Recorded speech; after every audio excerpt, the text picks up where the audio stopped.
baby Chris, of course, unfortunately he passed away as well.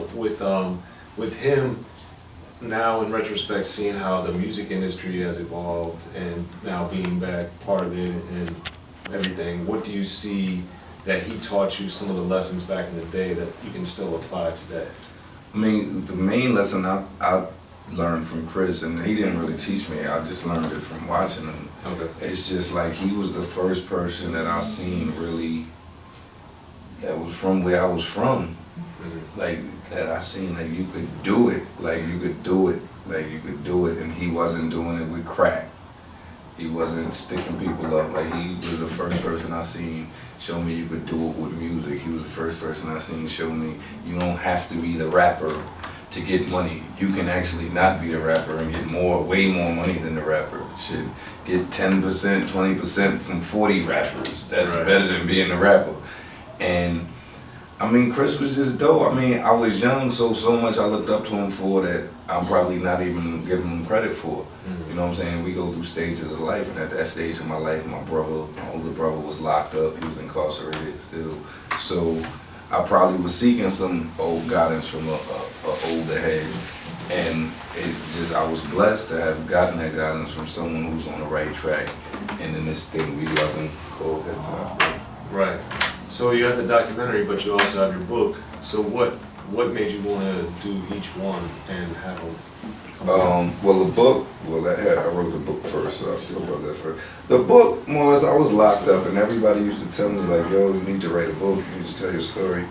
I mean, from even published authors used to tell me that I would speak to or write and tell me, yo, you need to write the story. But I was being lazy, doing some lazy Negro shit, like I ain't no writer. And then when I had maybe 6 months till I was scheduled to go home, I was in Fishkill. I don't know what made me, I just started writing, bro. Mm-hmm. I don't know what made me sit down and say I'm gonna write my book.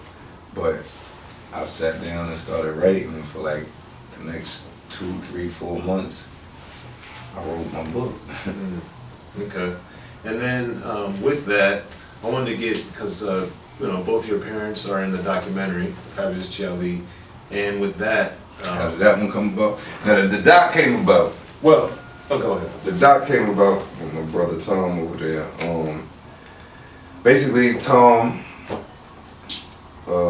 stepped to me, me and him met up, and he explained to me that they were hip-hop lovers and skateboard kids, and, his buddy had a booming business and gave him a little budget to do a doc series, and that I was one of the artists he wanted to feature in it.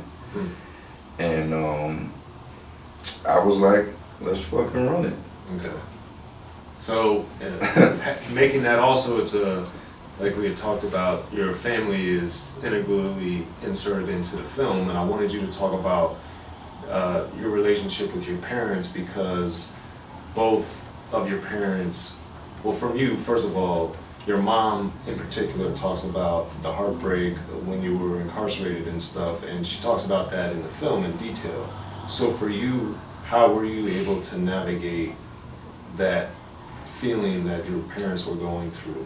Because, well, I mean, for me, it was just mainly getting them to understand and know that, like, my decisions isn't based on you being a bad parent or your parenting. Like, y'all did your best. At some point, I feel like the streets and, friends, peers, outside influence is going to take part in a child's life. Like, especially once the kid is like 12, 13.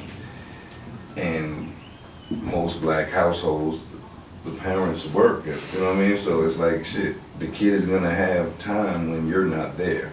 You can be overprotective, you can say call when you get home, call when you think, call when you breathe. If you're not there, other influences are gonna come into play. Whether it's television, music, the computer now, it's other influences around. So, you just gotta be cognizant of that. Mm. And then with because I remember you said when you were released, you and your father embraced and just cried. So what were your initial conversations like with your dad in particular? I mean, upon release, he just was like, it's over, like, you did it. Basically, like, this is a thing of the past, it's time to move on. I mean, both my parents have been very supportive throughout my life. So, I mean, I've been blessed to have both my parents, not only to have them alive and healthy, but to have them together and just to have dope relationships with both of them. I know I hurt them tremendously. It's like, who the hell has a child and watches a child be born and breeds them and watches their first words and first steps and all the little cute and things you do with a kid to later see their kid in a cage with somebody that looks nothing like them telling them when they could see their kid and when, you know what I mean? Like, that's a fucked up feeling for a parent who, in most cases, you're always able to help your kid somewhat, whether it's financially, you know, some words of wisdom. But when I put myself in that position, I put my dad and both my parents in a position where, you know, they really couldn't do much for me other than pay a lawyer. Right. You know?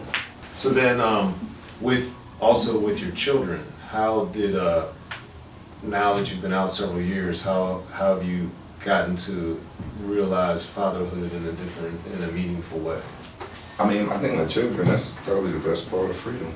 Like waking up to my children. You know, they will make it go, man. Like, that's what it's all about. Like, I feel like I probably would be a lot more reckless if I didn't have my children. Okay.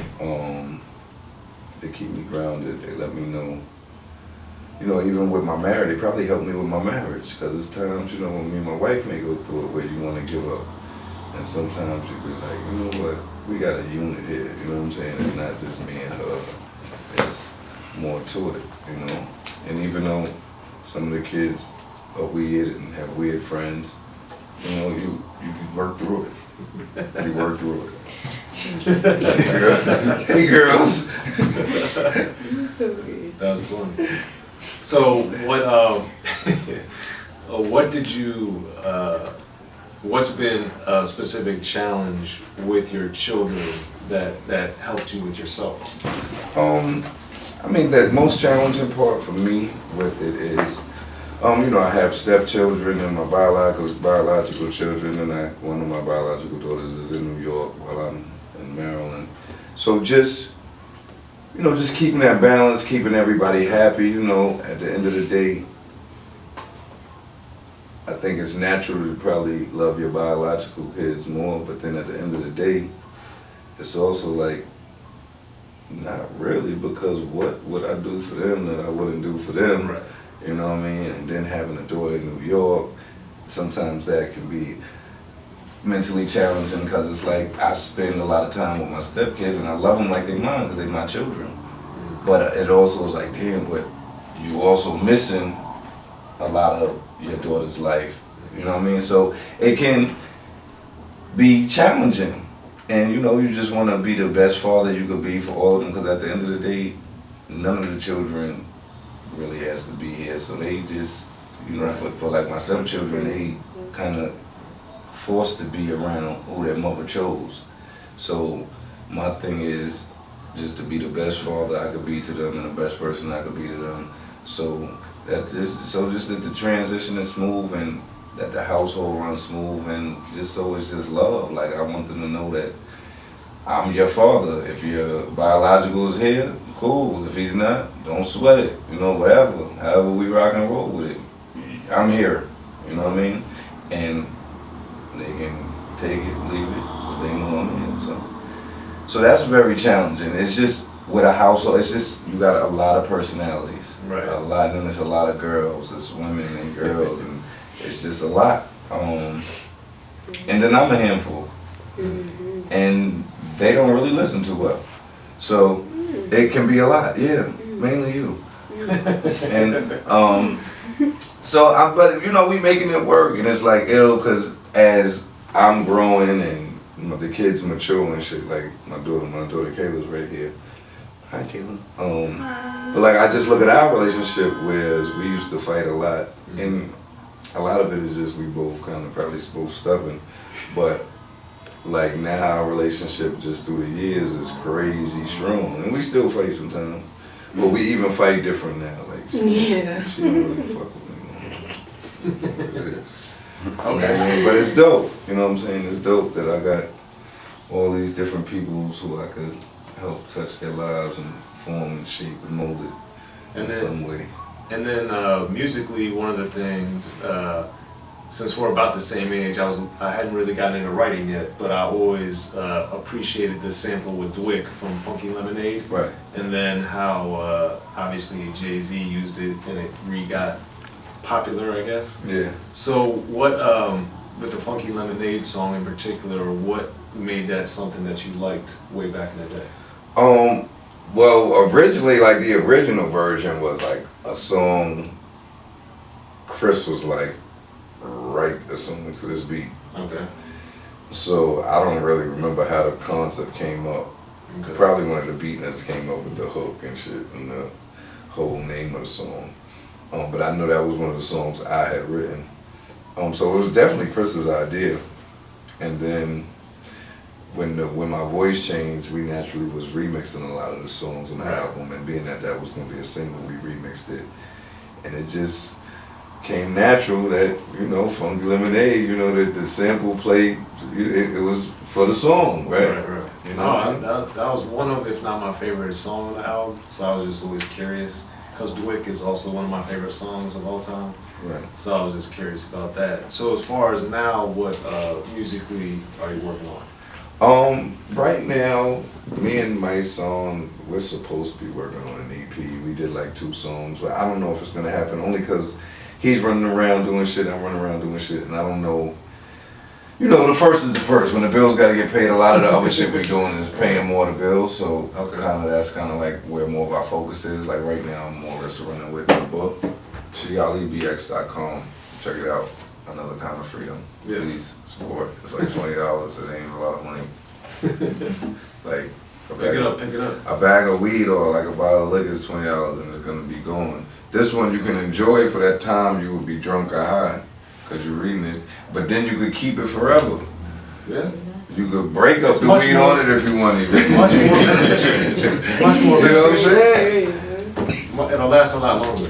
But yeah, show me some love, bro. I got wild kids, man. Like, I know that's not your responsibility, but we trying to make these kids happy, man. Yeah, it's gotta get paid. You know, show me some love. But it's a dope book, though. It's my life story. It's a dope read. Y'all will love it. Yeah, well, Chiali, man, thanks for letting us come through to visit. Thanks for having me, bro. Yes. To the people, ChialiBX on Instagram and Twitter and Facebook and all your social sites. Yes. Appreciate y'all. Unique access. Wrong Chiali. Wrong shit.